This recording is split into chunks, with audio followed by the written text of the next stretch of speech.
Hello dear students, welcome back to our channel Gyan lab. तो आज हम आपके लिए फिर से एक बार लेकर आए हैं आपके 11th स्टैंडर्ड के 6 चैप्टर का नेक्स्ट वीडियो। आज के वीडियो में हम बात करेंगे कार्बोहाइड्रेट्स के बारे में। हमने अपने फर्स्ट सेशन में 6th चैप्टर बायोमोलिक्यूल्स का इंट्रोडक्शन अच्छे तरीके से समझाने की कोशिश की थी। आई होप आप लोगों को अच्छे से समझ में आया होगा, क्योंकि मुझे लाइक्स थोड़े कम दिखाई दे रहे हैं वीडियो पे। तो जितना हो सके उतना चैनल को शेयर करो, सब्सक्राइब करो। अब तक सब्सक्राइब नहीं किया है तो वीडियो अच्छी लगती है और तो लाइक भी कर दो उसको। ओके, तो चलो स्टार्ट करते हैं आज के सेशन के बारे में। आज के सेशन में हम पढ़ेंगे कार्बोहाइड्रेट्स मॉलिक्यूल के बारे में। कार्बोहाइड्रेट मतलब क्या होता है? देखो, आपको अगर याद हो तो मैंने आपको प्रीवियस सेशन में ही बताया था कि बायोमोलिक्यूल्स 4 टाइप के होते हैं। मतलब इस चैप्टर में हम 4 टाइप के बायोमोलिक्यूल पढ़ने वाले हैं, carbohydrate, protein, lipid and nucleic acids, जिसमें से सबसे पहला मॉलिक्यूल है carbohydrates. Carbohydrates is nothing but made up of carbon, hydrogen and oxygen. तो कार्बोहाइड्रेट को शुगर मॉलिक्यूल्स बोला जाता है और इसका बायोलॉजिकल नेम है सैकराइड्स। ठीक है, तो कार्बोहाइड्रेट्स का इंट्रोडक्शन देखते हैं, फिर डिफरेंट टाइप के कार्बोहाइड्रेट्स देखेंगे, एक एक करके सारा टॉपिक कवर करेंगे। टेंशन बिल्कुल नहीं लेना है, because Anjali ma'am is here, why fear. चलिए स्टार्ट करते हैं कार्बोहाइड्रेट्स के साथ। तो कार्बोहाइड्रेट्स के इंट्रोडक्शन का फर्स्ट टॉपिक हमें क्या बता रहा है, फर्स्ट पॉइंट हमें क्या बता रहा है? The word carbohydrate means hydrates of carbon. यहाँ पर जो मैंने कलरफुल पार्ट्स अंडरलाइन लिखे हैं कलरफुल मार्कर से, it is the important part of that statement. तो यहाँ पर हमको क्या पता चल रहा है, ये जो कार्बोहाइड्रेट वर्ड है, इस वर्ड का मतलब क्या होता है? Hydrates of carbon. बच्चों, हाइड्रेट वर्ड का मतलब क्या होता है? Hydrate means water molecule. Hydrate word का मतलब क्या होता है? Water molecule.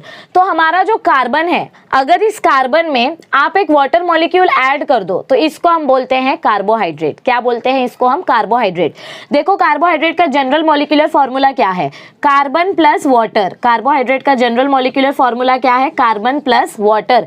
बस ये बीच का प्लस साइन हटा दो तो ये बन जाएगा आपका कार्बोहाइड्रेट। ये आपका क्या बन जाएगा? कार्बोहाइड्रेट। और इसीलिए बोला गया है carbohydrates are nothing but hydrates of carbon. Hydrate मतलब water is added to the carbon molecule. Okay, अब नेक्स्ट पॉइंट में देखो क्या बोला गया है, they are also called saccharides. Carbohydrates का कॉमन नेम क्या है? सैकराइड्स। सैकराइड्स ये उनका कॉमन नेम है। शुगर, सैकराइड का मतलब होता है शुगर मॉलिक्यूल।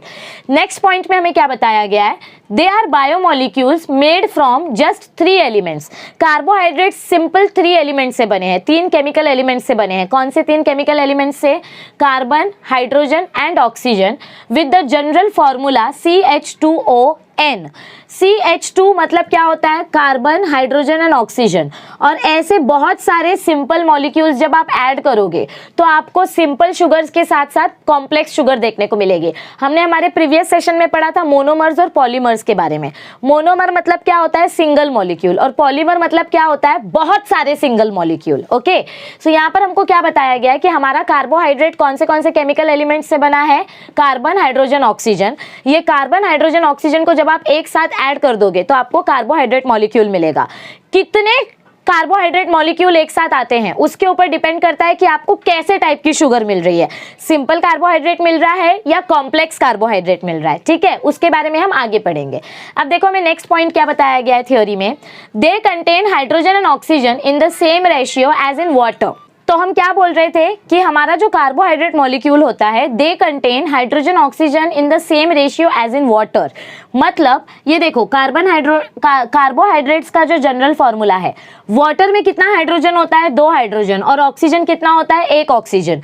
तो जितना हाइड्रोजन ऑक्सीजन वाटर में होता है उतने ही हाइड्रोजन और ऑक्सीजन आपको कार्बोहाइड्रेट के मॉलिक्यूल में भी देखने को मिलते हैं। यानी कि वाटर का जो रेशियो है वही उतना ही रेशियो का हाइड्रोजन और ऑक्सीजन आपको कार्बोहाइड्रेट्स में भी देखने को मिलेंगे। ये पॉइंट समझ में नहीं आया है तो ज़्यादा कंफ्यूज नहीं होना है, इतना याद रखो। वाटर में 2 हाइड्रोजन होते हैं तो कार्बोहाइड्रेट में भी आपको उतने ही हाइड्रोजन देखने को मिलते हैं। और जितने हाइड्रोजन होंगे उसका हाफ ऑक्सीजन होगा। मतलब अगर 12 हाइड्रोजन है तो 6 ऑक्सीजन होगा, अगर 24 हाइड्रोजन है तो 12 ऑक्सीजन होगा। मतलब 2:1 का रेशियो मेंटेन रहता है। मतलब जितना भी हाइड्रोजन प्रेजेंट है उसका हाफ ऑक्सीजन मॉलिक्यूल प्रेजेंट होगा। ओके, ये है मतलब इस स्टेटमेंट का। अब नेक्स्ट पॉइंट में हमें क्या बताया गया है, carbohydrates can be broken down to release energy. जब आपकी बॉडी में एनर्जी की कमी होती है, एटीपी मॉलिक्यूल्स की कमी होती है तो वो एनर्जी हम कैसे प्रोड्यूस कर सकते हैं, शुगर मॉलिक्यूल्स को ब्रेक करके। आप लोग तो अभी मतलब स्कूल सेक्शन से आए हो, अभी अभी आपका कॉलेज चालू हुआ है, तो इसमें से जो स्पोर्ट्स वाले बच्चे होंगे जिनको रनिंग वगैरह की प्रैक्टिस होगी उनको पता होगा कि ग्लूकोज कितना इंपॉर्टेंट होता है बॉडी के लिए। सभी को पता है एक्चुअली ग्लूकोज कितना इंपॉर्टेंट होता है, क्योंकि ग्लूकोज से हमको एनर्जी मिलती है। तो ये एनर्जी एक्चुअली कैसे मिलती है, ग्लूकोज में जो कार्बोहाइड्रेट मॉलिक्यूल्स होते हैं, जो शुगर मॉलिक्यूल्स होते हैं, उनके बीच का बॉन्ड जब ब्रेक होता है तो उसमें से हीट एनर्जी रिलीज होती है और वही हीट एनर्जी आपको एनर्जी प्रोवाइड करती है। तो जब आपकी बॉडी में एनर्जी की कमी होगी तो हम एक पार्ले जी बिस्किट खाते हैं। मैं किसी भी ब्रांड का प्रमोशन नहीं कर रही हूँ, मैं ये बोलने की कोशिश कर रही हूँ कि आपकी बॉडी में जो भी शुगर का सोर्स होगा वो शुगर ब्रेक डाउन करके आप एनर्जी प्रोड्यूस कर सकते हो। So carbohydrates can be broken down. Oxidise करना मतलब ब्रेक डाउन करना in presence of oxygen. Oxidise करना मतलब क्या होता है, ऑक्सीजन के प्रेजेंस में ब्रेक डाउन करना। ऑक्सीडेशन आपने पढ़ा था ना 10th में। So carbohydrates can be broken down or oxidized to release energy. Based on number of sugar units, carbohydrates are classified into 3 types. कितने शुगर यूनिट्स प्रेजेंट है उसके बेसिस पे हमारे कार्बोहाइड्रेट्स अलग अलग टाइप्स में क्लासिफाई किए गए हैं। 3 मेन टाइप्स कौन से बताए गए हैं हमको, मोनोसैकेराइड, डाइसैकेराइड एंड पॉलीसैकेराइड। अगर एक शुगर मॉलिक्यूल है तो उसको बोलेंगे मोनोसैकेराइड, अगर 2 शुगर मॉलिक्यूल है तो उसको बोलेंगे डाइसैकेराइड, अगर 3 शुगर मॉलिक्यूल है तो ट्राइसैकेराइड, 4 शुगर मॉलिक्यूल है तो टेट्रासैकेराइड, 10 से 20 शुगर मॉलिक्यूल्स के बीच का अगर नंबर है तो उसको बोलेंगे ओलिगोसैकेराइड। ये आपके नीट की बुक में दिया गया है। 1 शुगर मॉलिक्यूल है तो मोनोसैकेराइड, 2 शुगर मॉलिक्यूल है तो डाइसैकेराइड, 3 शुगर मॉलिक्यूल है तो ट्राइसैकेराइड, 10 से 20 शुगर मॉलिक्यूल्स हैं तो उसको ओलिगोसैकेराइड बोलते हैं। लेकिन इतना सब कुछ अगर याद नहीं रहा तो आप डायरेक्ट क्या लिख सकते हो, 2 से ज्यादा शुगर मॉलिक्यूल्स अगर प्रेजेंट है तो उसको आप डायरेक्ट क्या लिख सकते हो, पॉलीसैकेराइड। पॉली मतलब 2 से ज्यादा, उसको हम बोलते हैं पॉलीसैकेराइड। तो ये नेम्स आपको समझ में आए। अब देखो आपके टेक्स्ट बुक में नेक्स्ट पेज पे एक टेबल दिया गया है जहां पर आपको ये जो 3 क्लासिफिकेशन है कार्बोहाइड्रेट्स के, इसको हम बोलते हैं क्लासिफिकेशन ऑफ कार्बोहाइड्रेट। मतलब कार्बोहाइड्रेट के अलग अलग types, monosaccharides, disaccharides and polysaccharides, उसका एक्सप्लेनेशन, उसका एक चार्ट दिया गया है हमको इधर पे। तो आपके टेक्स्ट बुक का ये चार्ट देखो, यहाँ पर बहुत छोटा दिखाई दे रहा है ये चार्ट, पर आप अपनी टेक्स्ट बुक ओपन करके देखो तो आपको अच्छे से दिखाई देगा।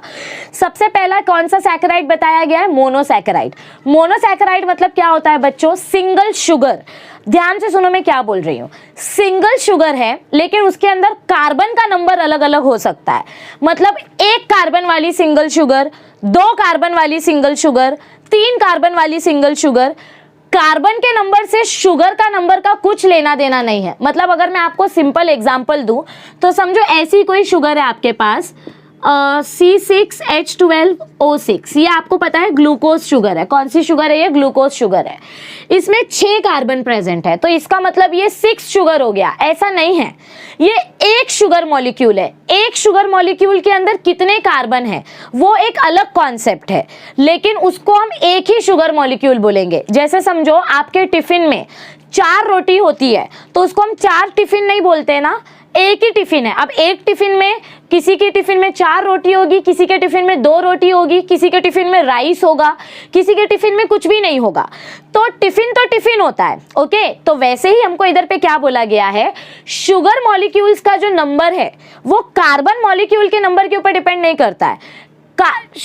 एक शुगर में कितने भी कार्बन हो सकते हैं।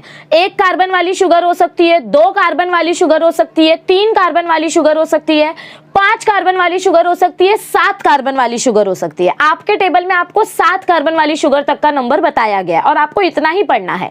तो मैं क्या बोलने की कोशिश कर रही हूं कि शुगर मॉलिक्यूल्स के अंदर अगर 1 शुगर आप पढ़ रहे हो तो उसके 1 कार्बन मतलब उस शुगर में कार्बन का नंबर कितना भी हो पर वो एक ही शुगर रहेगी।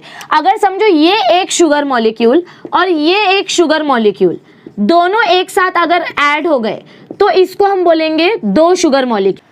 तो हम यही समझाने की कोशिश कर रहे हैं कि आपका कार्बन मॉलिक्यूल अलग होता है और आपका शुगर मॉलिक्यूल का नंबर अलग होता है। कार्बन मॉलिक्यूल कितना भी हो, वो एक शुगर मॉलिक्यूल अगर दो शुगर मॉलिक्यूल के साथ ऐड हो रही है, मतलब एक शुगर मॉलिक्यूल और एक शुगर मॉलिक्यूल के साथ ऐड हो रही है, तो हमको टोटल दो शुगर मॉलिक्यूल्स मिलेंगे।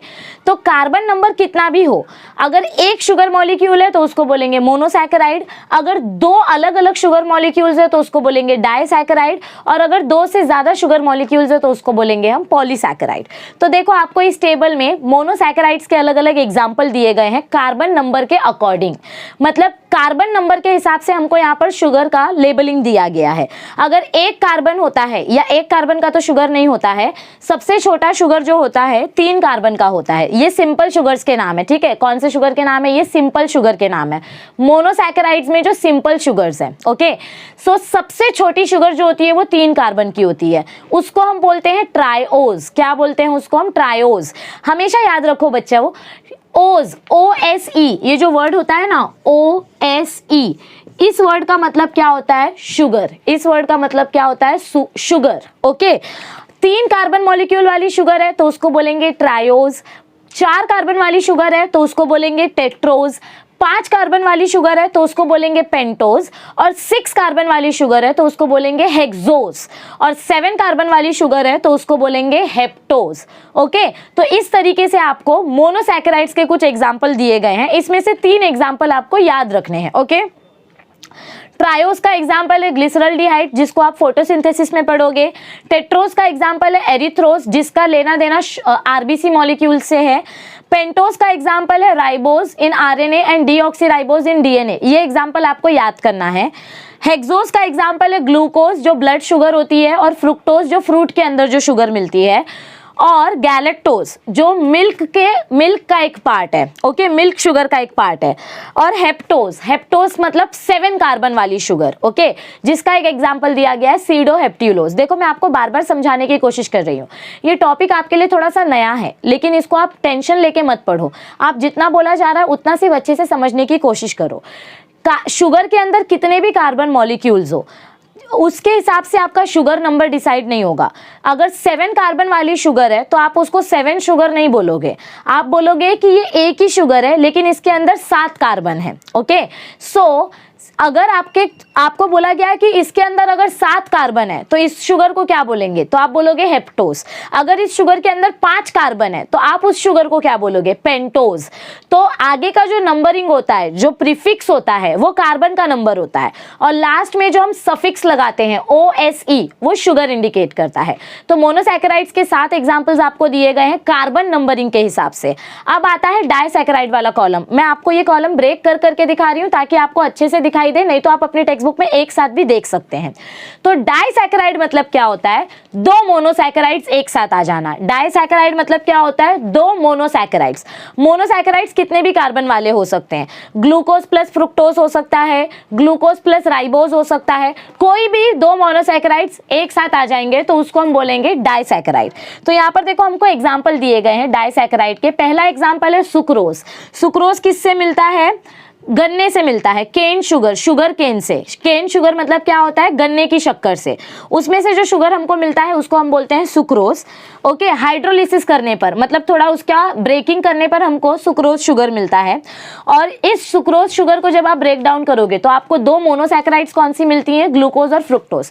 देखो डाइसैकेराइड मतलब क्या होता है? 2 शुगर मॉलिक्यूल। तो इस 2 शुगर मॉलिक्यूल को जब आप बीच से ब्रेक करोगे तो आपको 2 सिंपल शुगर मॉलिक्यूल्स दिखाई देंगी, एक ये मोनोसैकेराइड और एक ये मोनोसैकेराइड। तो 2 मोनोसैकेराइड मिलके एक डाइसैकेराइड बनाते हैं। फिर नेक्स्ट एग्जांपल आपको लैक्टोज का दिया गया है। लैक्टोज शुगर मिल्क से मिलती है और उसको ब्रेक डाउन करोगे तो उसमें से हमको देखने को मिलता है ग्लूकोज और गैलेक्टोज, ये दोनों मोनोसैकेराइड्स हैं। फिर आता है माल्टोज शुगर। माल्टोज शुगर हमको माल्ट में से मिलती है। माल्ट मतलब क्या होता है?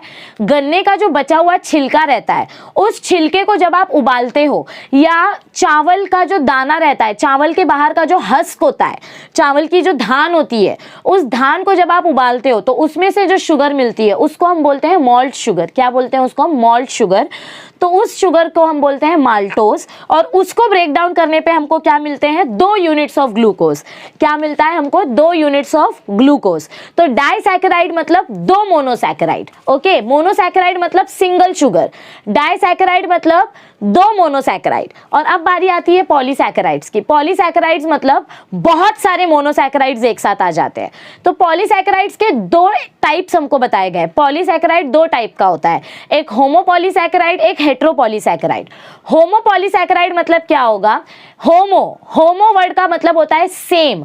प्लीज सब लोग होमो वर्ड अंडरलाइन करो और उसके नीचे लिखो same, okay, same sugar molecules. और हेटेरोपॉलीसैकेराइड मतलब क्या होता है, डिफरेंट शुगर मॉलिक्यूल्स। यानी कि समझो अगर ग्लूकोज ग्लूकोज ग्लूकोज ग्लूकोज ऐसे 1000 ग्लूकोज मॉलिक्यूल्स एक साथ लेकर, समझो अगर मैं इधर पे आपको लिख के बताऊं, एक सेकेंड, सी, होमोपॉलीसैकेराइड मतलब क्या होता है, सेम शुगर मॉलिक्यूल का एक लंबा सा चेन। पॉलीसैकेराइड मतलब क्या होता है, बहुत सारे मोनोसैकेराइड्स। तो अगर glucose glucose glucose glucose glucose ऐसे अनलिमिटेड ग्लूकोज मॉलिक्यूल्स अगर आपने एक साथ ऐड कर दिए तो ये सारे सेम मोनोसैकेराइड्स हैं। ये सारे क्या है, ग्लूकोज हैं, मतलब सेम मोनोसैकेराइड्स हैं। तो ऐसी पॉलीसैकेराइड को हम बोलते हैं होमोपॉलीसैकेराइड। ऐसे पॉलीसैकेराइड को हम क्या बोलते हैं, होमोपॉलीसैकेराइड। होमोपॉलीसैकेराइड मतलब जो सेम मोनोसैकेराइड से बने हैं। और हेटेरोपॉलीसैकेराइड क्या होते हैं, हेटेरोपॉलीसैकेराइड क्या होते हैं, डिफरेंट मोनोसैकेराइड से बनते हैं। हेटेरोपॉलीसैकेराइड्स किससे बनते हैं, डिफरेंट मोनोसैकेराइड से बनते हैं, जिसका एग्जांपल आपको दिया जाएगा आगे। हियालुरोनिक एसिड हो गया, ब्लड ग्रुप के अंदर जो सब्सटेंसेस होते हैं वो हो गए, मतलब ब्लड के अंदर ऐसी कॉम्प्लेक्स शुगर्स होती हैं जो हेटेरोपॉलीसैकेराइड की होती है। हेटेरोपॉलीसैकेराइड में सिर्फ शुगर नहीं होता है, हेटेरोपॉलीसैकेराइड में शुगर के साथ प्रोटीन होगा, शुगर के साथ लिपिड मॉलिक्यूल होगा, तो ऐसे कुछ अलग अलग। हेटेरो मतलब डिफरेंट मॉलिक्यूल्स और होमो मतलब सेम मॉलिक्यूल्स।